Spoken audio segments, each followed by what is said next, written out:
Hello everybody, welcome back to HardReset.Info channel. In today's video, I'll show you the quick guide to using the flashlight on your Apple iPhone 17 Pro.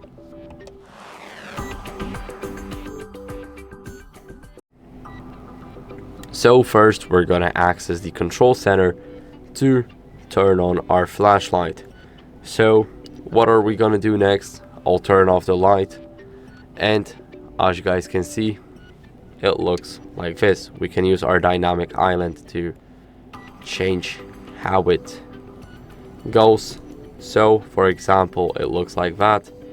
We can of course set it up to max or focus it only at one point. Now we can also change how strong we want the flashlight to be. So this is the almost the smallest value to not wake up anybody in a house, for an example. And here you guys can easily customize it through your dynamic island.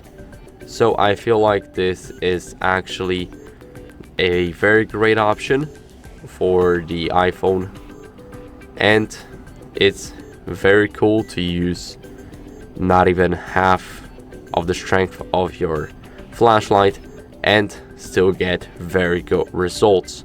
So as you guys can see, it's totally up to our preference. We can also turn it off from the dynamic island like that, and that's basically how that works. So I hope this video was helpful. If it was, then leave a like, subscription and a comment. It means a lot to us. See you next time.